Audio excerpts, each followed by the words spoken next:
ibadah yang kita lakukan sehari-hari.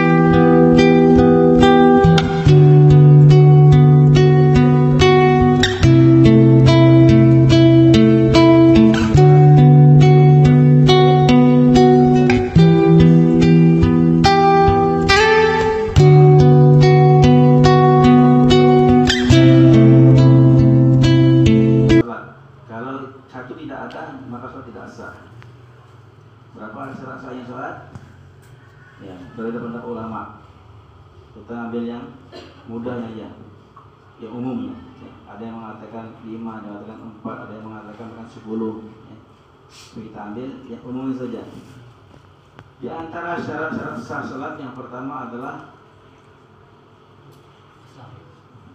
itu syarat wajib sholat. Ya, ada syarat wajib sholat, ada syarat sah sholat. Kalau syarat wajib sholat, Islam. Kalau orang kafir tidak wajib sholat. Ya, artinya syarat juga harus Islam. Yang kedua harus baligh. Ya, anak yang belum baligh dia belum wajib sholat. Yang ketiga berakal. Ya, anak orang gila tak wajib sholat. Yang keempat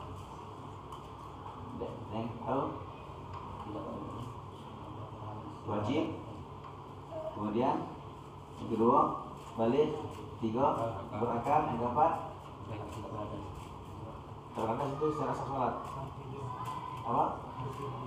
Hah? Tidak berakal dalam keadaan sadar. Sadar itu berakal. Satu lagi suci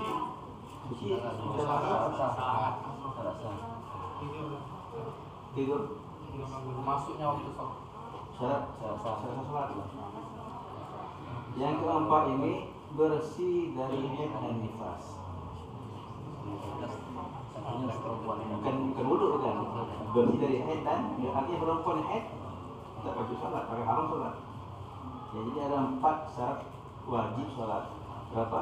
Ada 4 syarat wajib sholat. Islam, baligh, berakal, bersih dari haid dan nifas. Kalau keempatnya ada, lengkap, wajib sholat bagi dia. Ya, wajib bagi dia sholat. Kalau empat ini ada, tak ada excuse, tak ada alasan untuk meninggalkan sholat.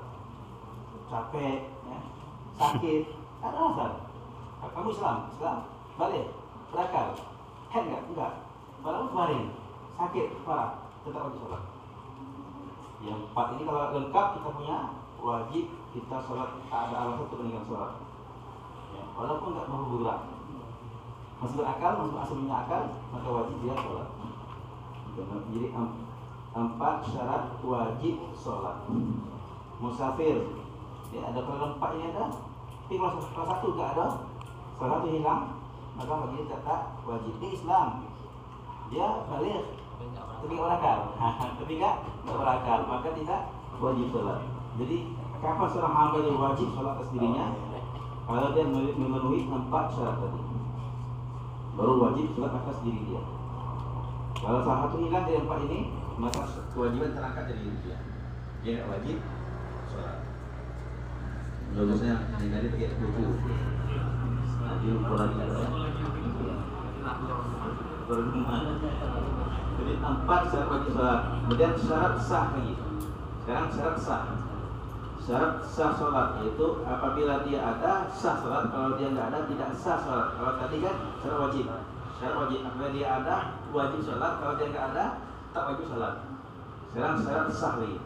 Kalau dia ada sah sholat, kalau dia nggak ada tidak sah sholat kita.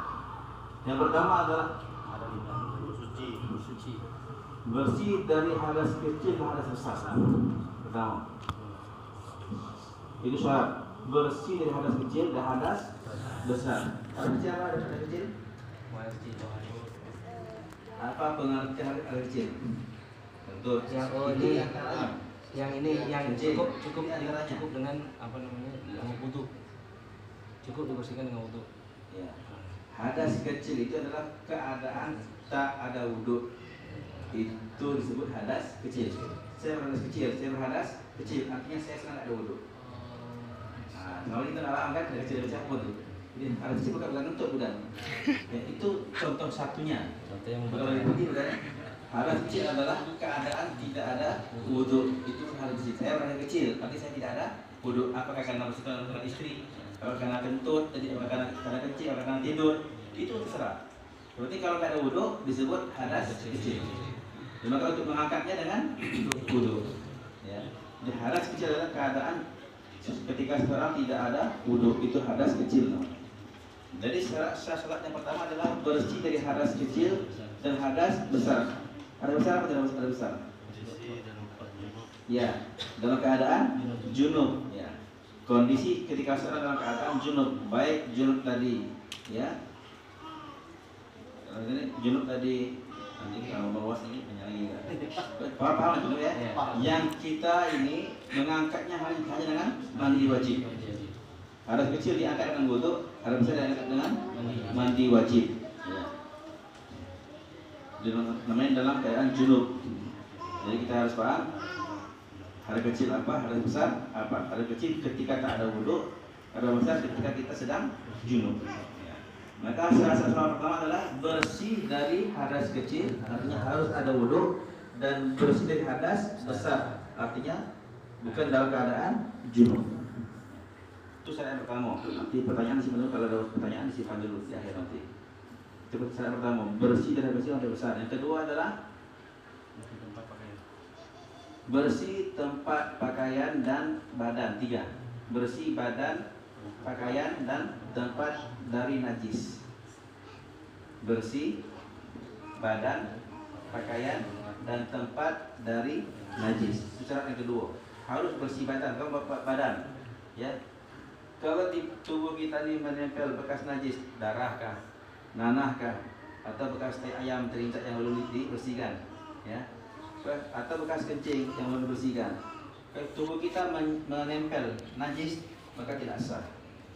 Karena syaratnya adalah bersih dari najis. Pertama badan. Pertama badan. Yang kedua pakaian. Pakaian badan bersih, tapi pakaiannya ada kepercikan kencing misalnya, atau bekas nanah di situ, maka tidak sah. Baju kita harus bersih daripada najis semuanya. Itu. Kemudian yang ketiga, tempat. Yang dimaksud dengan tempat di sini adalah bukan semua tempat. Bukan semua tempat.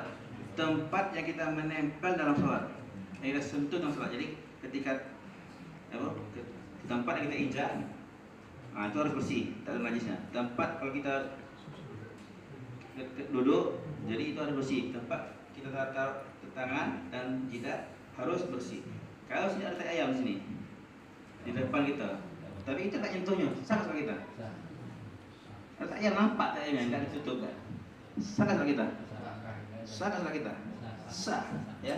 Karena yang dimaksud dengan tempat tadi bukan semua tempat, bukan, tapi tempat yang kita nempel ketika kita sholat. Ketika berdiri, ketika duduk, ketika sujud, itu aja yang harus bersih. Intinya apa? Ketika kita sholat tidak menyentuh najis.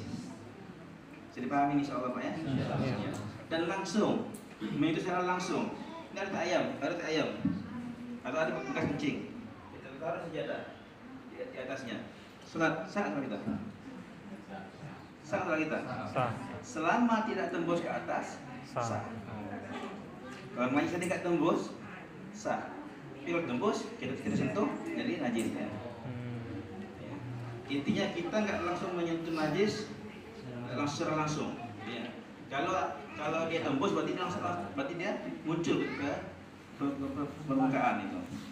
Jadi syarat yang kedua adalah bersih dari najis badan, pakaian dan tempat. Ya. Badan, pakaian dan tempat. Kalau bapak-bapak dari perjalanan, misalnya kan, buang air kecil, terasa selama kita terkena percikan, maka mau sholat buka, ya, jangan pakai, buka, sholat tanpa itu, tanpa selama yang kena najis ini. Nanti setelah sholat pakai lagi apa? Yang penting dalam sholat tidak boleh memakai pakaian yang terkena najis, harus bersih dari najis, badan, pakaian dan luar.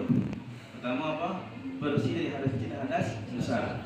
Yang kedua, bersih dari najis, badan, pakaian dan tempat. Yang ketiga, menutup aurat. Ya, menutup aurat. Aurat laki-laki dalam sholat, aurat laki-laki baik dalam dan di luar sholat sama. Laki-laki orang kan baik di sholat ataupun di luar sholat sama, dari pusat sampai lutut. Itu wajib ditutup dari pusat sampai lutut. Laki-laki kalau sholat nampak betis sah, nampak perut sah, nampak dada sah. Ya. Itu wajibnya ya. Menutup aurat batasannya laki-laki dari perut sampai dari pusat sampai lutut, itu yang wajib ditutup. Kalau perempuan, aurat yang perempuan dalam sholat berbeda dengan aurat perempuan di luar sholat. Aurat perempuan dalam sholat tidak sama dengan aurat perempuan di luar sholat. Nah, aurat perempuan dalam sholat seluruh tubuhnya kecuali muka dan telapak tangan. Ya. Aurat perempuan dalam sholat adalah seluruh tubuh wajib ditutup, kecuali yang boleh dibuka dua saja, muka dan telapak. Jadi perempuan boleh membuka mukanya, boleh buka cadarnya di dalam sholat. Nggak haram nggak? Ya, karena bukan aurat. Muka perempuan dalam sholat bukan aurat. Tidak haram dia buka mukanya ketika sholat. Wa qadrul nisa fi sholat. Orang perempuan di dalam sholat adalah seluruh tubuhnya kecuali muka dan telapak tangan. Artinya kalau dia buka muka dia dalam sholat tidak mengapa.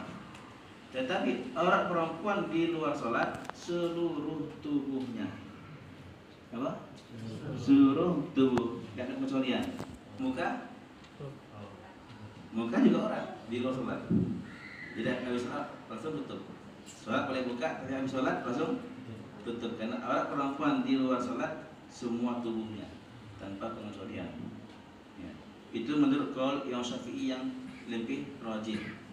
Pengadil pendapat dalam mazhab Syafi'i tentang muka perempuan. Ada yang mengatakan aurat, ada yang mengatakan tidak aurat. Pendapat yang lebih kuat dalam mazhab Syafi'i adalah seluruh aurat perempuan, seluruh tubuh adalah aurat di luar sholat termasuk mukanya. Jadi syarat ketiga dalam sholat adalah menutup aurat, ya, menutup aurat. Nah, ingat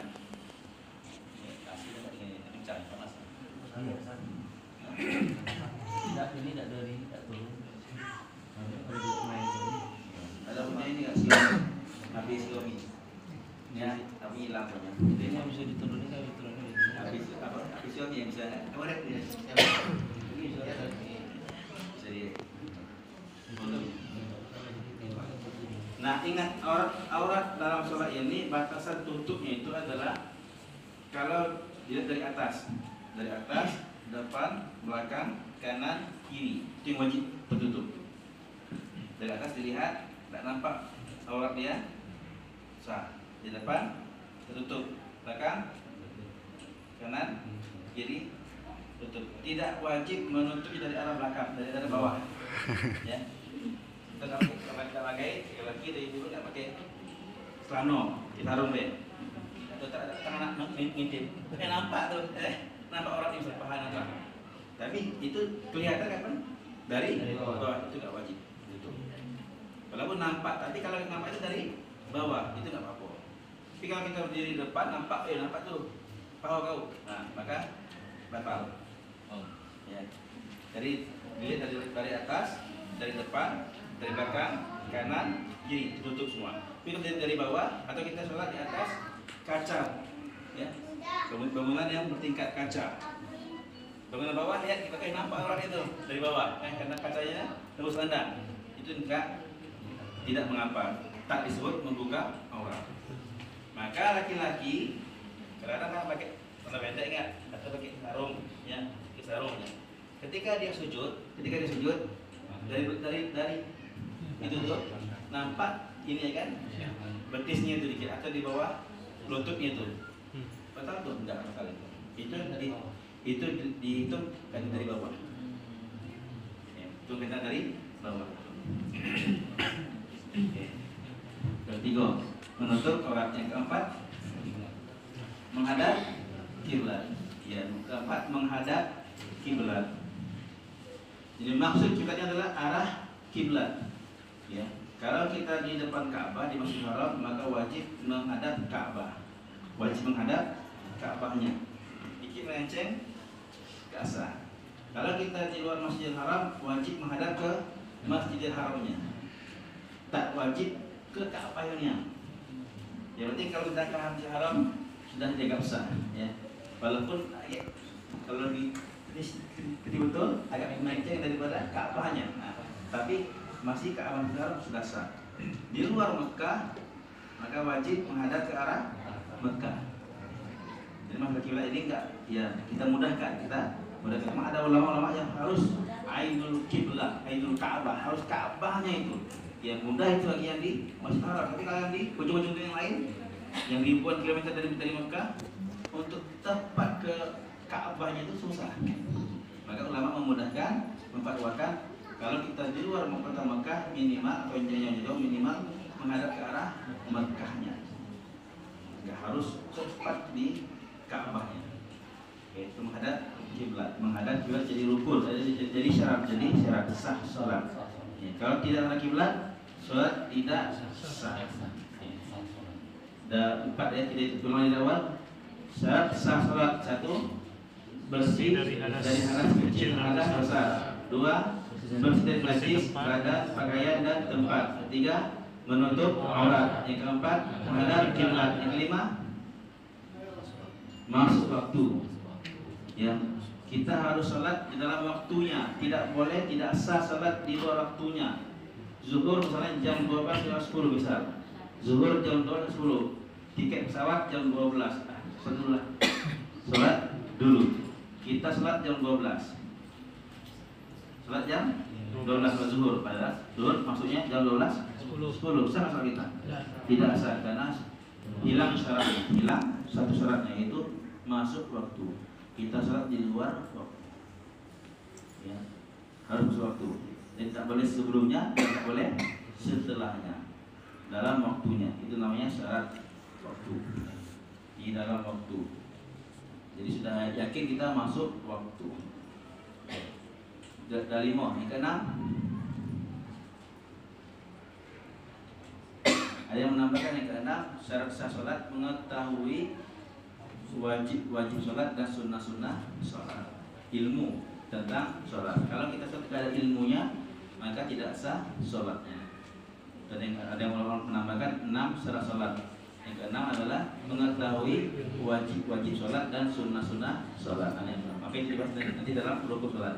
Dalam rukun salat. Sudah setengah. Boleh ada pertanyaan enggak? Termasuk rukun ini, termasuk rukun lagi. Jadi hari ini kita bahas dua bab. Pertama, syarat wajib salat ada 4 tadi. Islam, baligh, berakal dan bersih daripada haid nifas, ya, haid dan nifas. Kemudian yang berikutnya syarat sah salat ada 6. 1.